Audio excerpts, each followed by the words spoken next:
टिक टिक टिक। ये घड़ी का कांटा जो है ना, ये हमेशा चलता रहेगा और 15 मिनट जो है ना वो ऐसे ही यूं ही निकल जाते हैं। लेकिन एग्जाम्स के जो 15 मिनट होते हैं वो कितने इंपॉर्टेंट है ये मुझे आप लोगों को बताने की जरूरत नहीं है, और इसकी इंपॉर्टेंस आप जानते हो, तभी आज सीखने आए हो कि इस 15 मिनट में हमको क्या करना चाहिए। तो मैं आज आप लोगों को इस सीरीज के अंदर जो हमारी लॉ की एबीसीडी चल रही है, जहां पे आप लोग डिमांड करते हो और मैं उस डिमांड को पूरा करता हूं, इसी सीरीज को कंटिन्यू करते हुए मैं आपको सिखाने वाला हूं इस 15 मिनट में क्या ऐसा करें कि पूरा एग्जाम हमारे कंट्रोल में रहे। तो क्या हाल है मेरे सीए फाउंडेशन के नादान परिंदों, मैं उम्मीद करता हूं आप सभी बहुत बढ़िया होंगे, स्वस्थ होंगे, पढ़ाई बहुत ही सॉलिड चल रही होगी।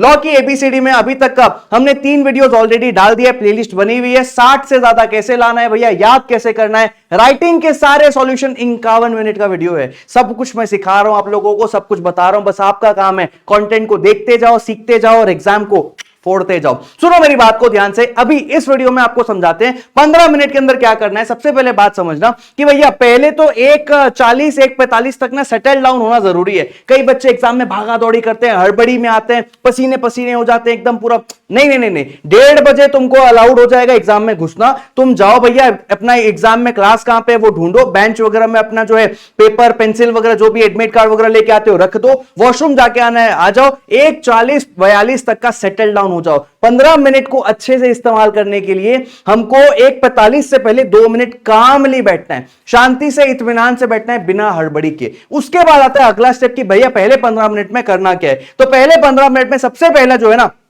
आप लोगों को पता होना चाहिए कि आप पूरे 15 मिनट में एग्जाम में सारा पेपर थोड़ी पढ़ लोगे यार। हम एक केस स्टडी पढ़ते हैं, उसी में 3-4 मिनट लग जाता है। तो हमको क्या करना है सर, हमको सिर्फ ना एक ग्लैंस करना है, एक ओवरव्यू लेना है कि भैया एग्जाम में इंस्टीट्यूट ने बनाया क्या है। भाई भाई भाई भाई ध्यान देना, मैंने क्या बोला, मैंने बोला सिर्फ ओवरव्यू। ना मैं आपको कोई बोल रहा हूं कि कौन सा क्वेश्चन छोड़ना है देखो, ना मैं आपको बोल रहा हूं कौन सा सीक्वेंस है देखो, मैं सिर्फ बोल रहा हूं एग्जाम में क्या आया है उस चीज को देखो।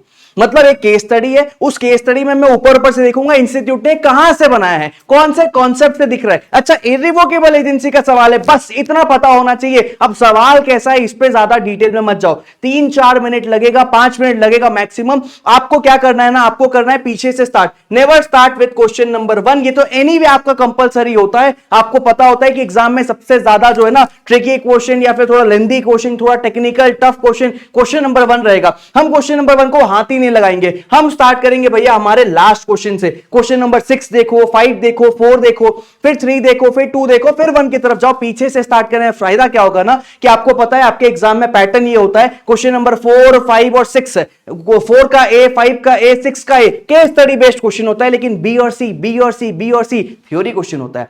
तो डायरेक्ट थ्योरी क्वेश्चन में टाइम लगता नहीं है, फटाफट बस हमको थ्योरी क्वेश्चन पढ़ना है, रीड आउट करना है। आपको 15 मिनट के अंदर सारे थ्योरी क्वेश्चन आराम से पढ़ने हो जाएंगे, लेकिन केस स्टडी क्वेश्चन समझना नहीं हो पाएगा। थ्योरीज आप पढ़ लोगे तो आप एक काम करना, पीछे से स्टार्ट करना, एक केस स्टडी बेस्ड को ओवरव्यू, कहां से आया है कॉन्सेप्ट। अच्छा डॉक्ट्रिन ऑफ अल्ट्रा वायरस का, ओह कैवियर टेम्पटर का केस स्टडी है, ठीक, बस इतना ध्यान रखना है। फिर डायरेक्ट थ्योरी क्वेश्चन कहां से है, डायरेक्ट थ्योरी क्वेश्चन कहां से है ये देखना है, पीछे से स्टार्ट करना, क्वेश्चन नंबर 1 से स्टार्ट मत करना। इस बारे में और ध्यान ये रखना कि सपोज कोई क्वेश्चन आया है केवियर टेम्पटर का, तो उस क्वेश्चन के बगल में छोटा सा सीई लिख दिया, अल्ट्रा वायरस है तो यूवी लिख दिया, लिफ्टिंग ऑफ कॉर्पोरेट विल है तो एलसीवी लिख दिया, है ना। तो यहां पे आप लोग ना छोटे छोटे अल्फाबेट्स एकदम लाइट कलर में लिखना चाहो तो लिख दो। कोई केस लॉ का नाम याद आ रहा है, कोई सेक्शन नंबर याद आ रहा है, लिख देते हैं। ये एक ऐसी प्रैक्टिस है जो बच्चे फॉलो करते हैं, एग्जामिनर आता है तो भैया क्षमा मांगते हैं और खत्म करते हैं। कोई भी एग्जामिनर सीईवी लिखने से आपका पेपर फाड़ नहीं देगा, आपको एग्जाम हॉल से भगा नहीं देता, ऐसा जनरली नहीं होता है। तो छोटा मोटा आपको हिंट अगर आप देना चाहो, कुछ पेंसिल से लिखना चाहो तो लिख सकते हो। इसके बाद तुमको क्या करना है, ये बेहद इंपॉर्टेंट होने वाला है। पहले तो हमने समझ लिया कि सर पीछे से स्टार्ट करना है, ओवरव्यू लेना है, हमको ना एलिमिनेट करना ना हमको सीक्वेंस जानना। लेकिन इसी 15 मिनट के दौरान अब आपको भैया तीसरा इंपॉर्टेंट स्टेप आने वाला है, एलिमिनेशन राउंड, जहां पे ऑड वन आउट को आइडेंटिफाई करो कि कौन सा वो क्वेश्चन है। भैया आपको देखो 2, 3, 4, 5, 6 में से वो क्वेश्चन आइडेंटिफाई करना पड़ेगा जो आपको छोड़ना है। क्यों? क्योंकि अगर 15 मिनट में आपने आइडेंटिफाई नहीं किया तो होगा क्या, सपोज करो आपने 2 बना दिया, 3 बना दिया, 4 बना दिया, अब आपको ये दोनों में एक छोड़ना है ना। तो आपको लगता है ओहो मेरे को तो ये दोनों क्वेश्चन बढ़िया आता है, मेरे को क्वेश्चन नंबर 4 अच्छे से नहीं आता, वो तो मैंने पहले ही बना दिया है। समझ में आ रहा है मेरी बात? इसीलिए आइडेंटिफाई करना जरूरी है कि कौन सा वो क्वेश्चन है जिसको मैं छोड़ूंगा। वो क्वेश्चन का ए पार्ट, बी पार्ट और सी पार्ट तीनों मुझे नहीं आना चाहिए या बहुत लीस्ट आना चाहिए। मैं तीसरे स्टेप पे कह रहा हूं, देखो कौन सा वो क्वेश्चन है जिसको छोड़ना है। तुमने ओवरव्यू कर लिया, अब तुमको एक नजरिया समझ में आ गया, अच्छा ये पैटर्न दिया है, ये इंस्टीट्यूट ने जो है यहाँ पे कॉन्सेप्ट्स ऐसे पूछे हैं। अब तुमको एलिमिनेट करना है कौन सा क्वेश्चन छोड़ूंगा, और अगला और most final most important step होने वाला है आपका सीक्वेंस।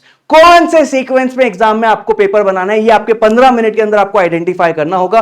पूरा केस स्टडी क्वेश्चन तो हम नहीं पढ़ सकते, लेकिन हमको पता होता है कि ये क्वेश्चन हमसे बन पाएगा नहीं बन पाएगा, ये टेक्निकल लग रहा है, यहां पे कॉन्सेप्ट एकदम मिला हुआ है, तो एलिमिनेट करना है, फिर सीक्वेंस आइडेंटिफाई करना है। सीक्वेंस में भैया सबसे पहले आपको फॉलो करना है टॉप टू बॉटम अप्रोच, मतलब सबसे अच्छा जो क्वेश्चन आता है, यानी कि मोस्ट कॉन्फिडेंट क्वेश्चन को सबसे पहले बनाओ, फिर कॉन्फिडेंट, और उसके बाद लीस्ट कॉन्फिडेंट, लास्ट में जाओ आप लीस्ट कॉन्फिडेंट के साथ में। सबसे पहले आपको कॉन्फिडेंट बनाना है, फिर भैया मोस्ट कॉन्फिडेंट, फिर आपको कॉन्फिडेंट, और उसके बाद least confident. Top to bottom approach ध्यान रखना, जो सबसे अच्छा आता है। पहला इंप्रेशन ऐसा झाड़ के आना है कि एग्जामिनर लगे यार ये बच्चे की कॉपी तो बड़ी आसान है, ये बच्चा तो बड़ा नीट एंड क्लीन लिख रहा है, बहुत अंडरलाइंस वगैरह प्रॉपर दे रहा है, बहुत फॉर्मेट में लिख रहा है, सब कुछ एकदम सिस्टमैटिक लग रहा है, ये बच्चे में तो भैया बढ़िया पेपर जो है जल्दी जल्दी निपट जाएगा, इसको नंबर दे देता हूं।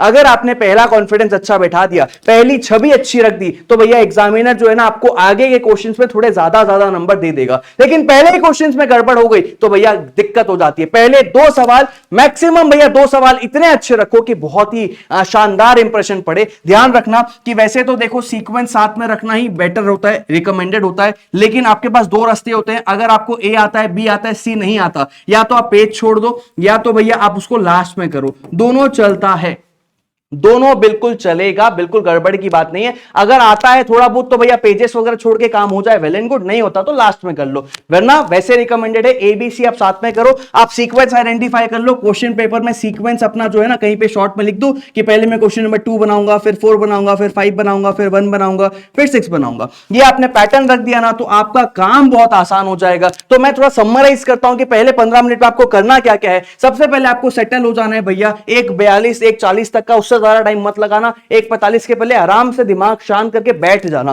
फिर भैया आप स्टार्ट हो जाना, अपना ओवरव्यू ग्लांस करना, लाइटर अंडरस्टैंडिंग रखना, पेपर आया कहां से, ना हमको एलिमिनेट करना, ना हमको सीक्वेंस जानना, बस हमको पेपर देखना है, पैटर्न समझना है, और इंस्टीट्यूट ने इस बार क्या बिखेरा है हमको ये समझना है। फिर हम जाएंगे सर एलिमिनेशन राउंड पे, एलिमिनेट करेंगे कौन सा वो एक सवाल है जिसको हमको नहीं करना, और उसके बाद हम जाएंगे सीक्वेंस की तरफ में भैया, कौन सा वो सीक्वेंस होगा जो हम एग्जाम में अपीयर करने वाले हैं, और लास्ट में हम करेंगे भैया रेडी गेट सेट गो, और एग्जाम को बढ़िया तरीके से देंगे और फोड़ के आएंगे, बेहतरीन तरीके से एग्जाम बना के आएंगे। पूरी कोशिश ये करेंगे कि एग्जामिनर को दिखा सके भाई हमने बहुत मेहनत की है, हमने ये तैयारी के हिसाब से देख पेपर इतना बढ़िया बनाया है, हमारे नंबर मत काटना। पूरी कोशिश करना है कि हमको एग्जामिनर को ये दिखाना है, राइट। तो पहले 15 मिनट में ये सारी चीजें करना। वो जो मैडम होती है ना आप लोगों की, वो आप जो सर होते हैं ना जो आ जाते हैं आपको बोलते हैं रोल नंबर फिलअप कर लो, वो पेपर पहले ही दे देंगे आपको कि लो इसमें एग्जाम हॉल 1:55 को आपको पेपर मिल जाता है कि लो अपना भैया रोल नंबर डालो, आप अपना एग्जाम हॉल मत करो। वो चीज आप 2 बजे से 2:05 के बीच करना। पहले 15 मिनट में पूरा ग्लैंस वगैरह करके ये सीक्वेंस फॉलो करो, एग्जाम बहुत अच्छा जाएगा। खुद पे कॉन्फिडेंस रखना, बाकी आशीर्वाद हम सभी टीचर्स का आप सभी के साथ हमेशा रहते आया है, रहता है और हमेशा रहता रहेगा, है ना। So don't worry at all, exam बहुत अच्छा बना के आना। All the very best. पहले 15 मिनट को इसी प्रकार से यूटिलाइज करना, गेम मत खेलना वरना खेल हो जाएगा, ठीक है। बाकी मुलाकात करते हैं सर किसी और वीडियो में। अपना और अपनों का ध्यान रखिए, टेक केयर, बाय बाय।